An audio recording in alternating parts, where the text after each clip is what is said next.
Hello दोस्तों, SS मंत्रा YouTube channel में आप सभी का स्वागत है। आज के इस डीप डाइव में हम एक ऐसे विषय पर चर्चा करने वाले हैं जो परीक्षा के दृष्टिकोण से बहुत ही ज्यादा महत्वपूर्ण है। आज हम पूरी तरह से पीडीएफ नोट्स पर आधारित एकदम क्लासरूम लेक्चर स्टाइल में उत्तर प्रदेश के अयोध्या मंडल का गहन विश्लेषण करेंगे। बिल्कुल। और ये चर्चा सच में बहुत रोचक होने वाली है।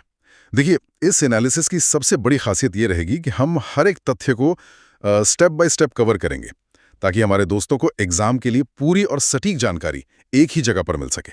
हाँ, एकदम। तो चलिए शुरू करते हैं। किसी भी शहर या रीजन के इतिहास में जाने से पहले ना उसकी वर्तमान पहचान और उसके एडमिनिस्ट्रेटिव सेटअप को समझना बहुत जरूरी होता है। सही बात है। मुझे आज भी याद है 2018 का वो टाइम जब फैजाबाद मंडल का नाम बदलकर अयोध्या मंडल किया गया था। अगर मैं इसको एक एग्जाम्पल से समझाऊं तो ये बिल्कुल वैसा ही है जैसे किसी बहुत पुरानी और ऐतिहासिक पेंटिंग पर सदियों से धूल जमी हो और अचानक किसी दिन उस धूल को साफ कर दिया जाए। वाह, क्या एनालॉजी दिया है ना? आपने। एकदम से उस पेंटिंग के असली रंग और उसकी वही प्राचीन पहचान वापस निकलकर बाहर आ जाती है। देखिए, ये चित्रण पूरी तरह से सटीक है। अगर हम इस प्रशासनिक निर्णय के पीछे की वजह देखें तो यूपी सरकार का ये फैसला श्री राम जन्मभूमि की जो प्राचीन सांस्कृतिक और धार्मिक महत्ता है उसको सर्वोच्च सम्मान देने के लिए था। हाँ, मतलब अपनी मूल धरोहर से जुड़ने वाली बात हो गई है तो। के लिए अनिवार्य है। इस अयोध्या मंडल में कुल 5 जिले आते हैं: अयोध्या, बाराबंकी, अंबेडकर नगर, अमेठी और सुल्तानपुर। ओ, 5 जिले, मतलब ये काफी बड़ा ढांचा है। हाँ, और अगर हम स्पेसिफिकली अयोध्या जिले की बात करें तो यहाँ 1 लोकसभा सीट है और 5 विधानसभा सीटें हैं। वो 5 सीटें अयोध्या, गोसाईगंज, मिल्कपुर, रुदौली और बीकापुर ही है ना? हाँ, बिल्कुल। और इसके अलावा एडमिनिस्ट्रेशन को गांव-गांव तक पहुंचाने के लिए यहाँ 5 तहसीलें, 11 ब्लॉक और कुल 835। 835, ये डेटा सच में ध्यान रखने लायक है। बिल्कुल। अब वर्तमान पहचान और इस स्ट्रक्चर को समझने के बाद हमें थोड़ा पीछे जाना पड़ेगा, ये देखने के लिए कि ये पहचान आखिर किन ऐतिहासिक और आध्यात्मिक नींवों पर खड़ी है। हाँ, इतिहास की बात करें तो साकेत से लेकर अयोध्या तक का सफर बड़ा दिलचस्प है।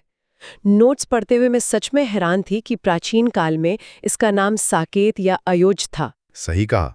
और सबसे बड़ी बात, ये 16 महाजनापदों में से एक कोशल राज्य की राजधानी थी। 16 महाजनापदा मतलब उस वक्त के सबसे पावरफुल स्टेट्स। बिल्कुल। इस इतिहास को हम इजीली 3 कालखंडों में बांट कर समझ सकते हैं। पहला वही प्राचीन काल जो आपने बताया, साकेत वाला। फिर आता है मध्यकाल। 18वीं शताब्दी में नवाब शुजा-उद-दौला ने यहाँ फैजाबाद की स्थापना की थी और इसे अवध की राजधानी बनाया था। और उसके बाद तीसरा है आधुनिक काल, यानी 2018 का पुनर्जागरण, जब इसने अपना नाम वापस पाया। ये इतिहास का फ्लो तो समझ आता है, पर एक चीज है जिस पर मैं जोर देना चाहूंगी। अक्सर लोग सोचते हैं कि अयोध्या सिर्फ और सिर्फ हिंदू धर्म का केंद्र है क्योंकि ये भगवान राम की जन्मस्थली है। हाँ, आम धारणा तो यही है। पर असल में यहाँ एक बहुत ही गहरा स्पिरिचुअल ड्युअलिटी या आध्यात्मिक द्वैत है। ये भूमि सदियों से अलग अलग विश्वासों को जगह देती आई है। एकदम सटीक पॉइंट उठाया आपने। देखिए, ये हिंदू धर्म का हृदय तो है ही, पर साथ ही ये जैन धर्म का भी एक अत्यंत पवित्र तीर्थ है। अच्छा, जैन धर्म का भी? हाँ, ये भूमि 5 महान जैन तीर्थंकरों की जन्मभूमि रही है: आदिनाथ, अजितनाथ, अभिनंदननाथ, सुमितनाथ और अनंतनाथ। इन 5 का जन्म यहीं हुआ था। अरे वाह, ये तथ्य तो सच में बहुत कम लोग जानते होंगे। बिल्कुल। और ठीक यही बात शिवांश मिश्रा सर ने कही है। उन्होंने बताया है कि ये बिंदु परीक्षा के दृष्टिकोण से VIMP है, मतलब वेरी इंपॉर्टेंट है। परीक्षक ऐसे ही हिडन फैक्ट्स पूछते हैं। सही बात है। इतिहास और अध्यात्म की इन बातों के बाद अब थोड़ा भूगोल और डेमोग्राफी पर आते हैं। किसी भी जगह को समझने के लिए वहाँ की जमीन और लोगों को समझना पड़ता है। हाँ, ज्योग्राफी का सीधा असर लोगों पर पड़ता है। तो इसकी चौहद्दी देखें तो उत्तर में गोंडा और बस्ती लगते हैं, पश्चिम में बाराबंकी, पूर्व में अंबेडकर नगर और दक्षिण में सुल्तानपुर और अमेठी हैं। और हाँ, सारियू नदी। सारियों के बिना तो इसकी कल्पना ही नहीं है। बिल्कुल। और समुद्र झील भी यहाँ का एक महत्वपूर्ण जलाशय है। पर जनसंख्यांकी यानी डेमोग्राफीज का डेटा जब मैं देख रही थी तो 2011 के आंकड़ों ने मुझे थोड़ा कंफ्यूज कर दिया। एक बहुत बड़ा विरोधाभास लगा मुझे। कैसा विरोधाभास? देखिए, यहाँ का लिंगानुपात यानी सेक्स रेशियो 980 महिलाएं प्रति 1000 पुरुष है। ये तो यूपी के सबसे बेहतरीन आंकड़ों में से एक है, एकदम शानदार। हाँ, ये एक सकारात्मक पॉइंट है। पर फिर जब मैंने महिला साक्षरता दर देखी तो वो मात्र 59% थी, जबकि पुरुष 88% पर है। तो मेरा सवाल ये है कि जब समाज में महिलाओं की संख्या इतनी अच्छी है तो उनकी पढ़ाई इतनी कम क्यों है? ये गैप क्यों है? ये बहुत ही वैलिड और डीप क्वेश्चन है। देखिए, इसका जवाब यहाँ की आबादी के डिस्ट्रीब्यूशन में छिपा है। यहाँ की टोटल अनुमानित आबादी लगभग 24.7 लाख है और जनघनत्व 962 है। पर ध्यान देने वाली बात यह है कि इस आबादी का लगभग 86% हिस्सा ग्रामीण क्षेत्रों में यानी गांव में रहता है। अच्छा, तो मतलब रूरल पॉपुलेशन बहुत ज्यादा है। एकदम। और ऐतिहासिक रूप से गांव में बालिका विद्यालयों की भारी कमी रही है। जब गांव में गर्ल्स स्कूल्स नहीं होंगे तो सेफ्टी और ट्रांसपोर्ट के इशू की वजह से लड़कियों की पढ़ाई छूट जाती है। इसीलिए सेक्स रेशियो अच्छा होने के बाद भी लिटरेसी रेट गिर गया। ओह, अब समझ आई पूरी तस्वीर। सिर्फ नंबर्स अच्छे होने से नहीं होता, इंफ्रास्ट्रक्चर भी तो चाहिए। बिल्कुल सही। वैसे इकोनॉमी की बात करें तो अयोध्या की अर्थव्यवस्था में अवध की मिठास घुली हुई है। अवध की मिठास? वो कैसे? देखिए, ओडीओपी यानी एक जिला एक उत्पाद स्कीम के तहत यहाँ गुड़ यानी जैगरी को चुना गया है और उसके साथ ही अयोध्या के बेसन के लड्डू को तो जीआई टैग भी मिल गया है। अरे हाँ, ये जीआई टैग मिलना एक बहुत बड़ा आर्थिक कदम है ना? इससे लोकल हलवाइयों को कितना फायदा होता होगा। बिल्कुल। जीआई टैग का मतलब है कि बाहर का कोई भी व्यक्ति नकली लड्डू बनाकर अयोध्या के नाम से नहीं बेच सकता। इससे स्थानीय कारीगरों और किसानों की इनकम डायरेक्ट बढ़ती है। और सरयू के किनारे की जमीन गन्ने की खेती के लिए बेस्ट है, इसलिए गुड़ का चुनाव भी एकदम लॉजिकल है। सही बात है। और नोट्स में ये भी लिखा है कि यहाँ चीनी मिल, इंजीनियरिंग और रेडीमेड कपड़ों का उद्योग भी काफी स्ट्रांग है। हाँ, और मीडिया की बात करें तो यहाँ का लोकल न्यूज़पेपर जनमोर्चा बहुत पॉपुलर है लोगों के बीच। और education institutions, RML Awadh university का नाम तो मैंने सुना है। हाँ, डॉक्टर राम मनोहर लोहिया अवध विश्वविद्यालय की स्थापना 1975 में हुई थी और उसके बाद 1986 में एक और अहम संस्थान बना था, अंतर्राष्ट्रीय रामायण एवं वैदिक शोध संस्थान। ये कल्चर और प्राचीन ग्रंथों की रिसर्च के लिए बहुत बड़ा केंद्र है। कल्चर से याद आया, यहाँ के मेले, चैत्र रामनवमी का मेला तो पूरे देश में फेमस है। बिल्कुल। और पिछले कुछ सालों में जिस एक चीज ने यहाँ की इकोनॉमी और टूरिज्म को विश्व स्तर पर ला दिया है वो है राजकीय दीपोत्सव। ओह वाह, दीपोत्सव की तो तस्वीरें ही इतनी खूबसूरत होती हैं, लाखों दिए एक साथ। इससे लोकल कुम्हारों को भी बड़ा रोजगार मिलता होगा। सही पकड़ा आपने। और दर्शनीय स्थलों की लिस्ट भी काफी लंबी है।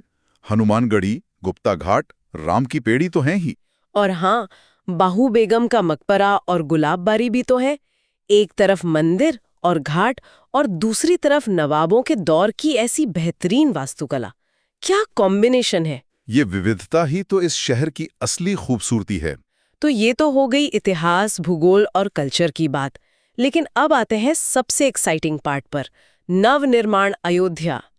एक प्राचीन शहर कैसे 21वीं सेंचुरी के वर्ल्ड क्लास इंफ्रास्ट्रक्चर के साथ खुद को ढाल रहा है। ये ट्रांसफॉर्मेशन सच में देखने लायक है। देखिए ना, एक तरफ तो जमीन के नीचे सदियों पुराना इतिहास दबा है और ठीक उसी जमीन के ऊपर 251 मीटर ऊंची भगवान राम की मूर्ति बन रही है। बनने के बाद ये दुनिया की सबसे ऊंची मूर्ति होगी। बिल्कुल। और अगर हम थोड़ा समसामयिक घटनाक्रम यानी करंट अफेयर्स पर ध्यान दें तो दिसंबर 2023 का महीना अयोध्या के लिए गेम चेंजर साबित हुआ है। हाँ, मैंने पढ़ा, एक ही महीने में इतने सारे इनॉग्रेशंस। महर्षि वाल्मीकि अंतर्राष्ट्रीय हवाई अड्डा शुरू हो गया। सही। पहले लोग सिर्फ ट्रेन या रोड से आते थे, अब इंटरनेशनल फ्लाइट्स आएंगी। और अयोध्या धाम जंक्शन रेलवे स्टेशन को भी पूरी तरह से वर्ल्ड क्लास सुविधाओं के साथ रीडेवलप किया गया है। और वो पहली अमृत भारत ट्रेन भी तो यहीं से चली ना, अयोध्या से सीतामढ़ी के बीच। हाँ, एकदम सटीक याद है आपको। इसके साथ ही स्मार्ट सिटी प्रोजेक्ट और एक बिल्कुल नए साइबर थाना का भी संचालन शुरू हुआ है। अब ये साइबर थाना वाली बात मुझे थोड़ी अजीब लगी शुरू में।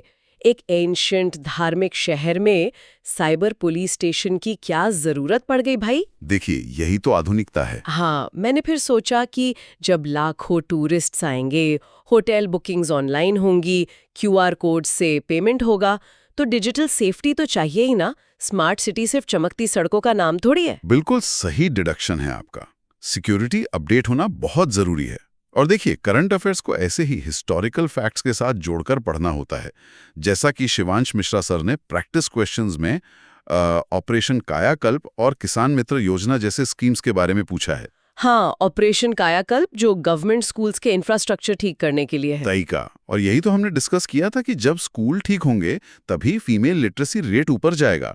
हर चीज आपस में जुड़ी हुई है। सच में एकदम डॉट्स कनेक्ट हो गए सारे। इस डिटेल डिस्कशन के बाद अब एक थॉट मेरे दिमाग में आ रहा है जो मैं और सभी दोस्तों से शेयर करना चाहती हूँ। हाँ, बताइए। सोचिए जरा, आज से 1000 साल बाद जब फ्यूचर के आर्कियोलॉजिस्ट्स इस जमीन की खुदाई करेंगे तो उन्हें क्या मिलेगा? एक ही जगह पर उन्हें 16th महाजनपदा काल के पत्थर मिलेंगे, नवाबी दौर की नक्काशी मिलेगी और ठीक उनके बगल में 21st सेंचुरी की स्मार्ट सिटी के फाइबर ऑप्टिक केबल्स मिलेंगे। अरे वाह, ये नजरिया तो सच में बहुत ही डीप है ना? ये सिर्फ एक शहर थोड़ी है, ये तो एक जीती जागती टाइम मशीन है। एक गली में आप प्राचीन अध्यात्म महसूस कर सकते हैं और दूसरी सड़क पर हाईटेक इंफ्रास्ट्रक्चर। ऐसा यूनिक कॉम्बिनेशन तो पूरी दुनिया में दुर्लभ है। एकदम सटीक निष्कर्ष निकाला है आपने।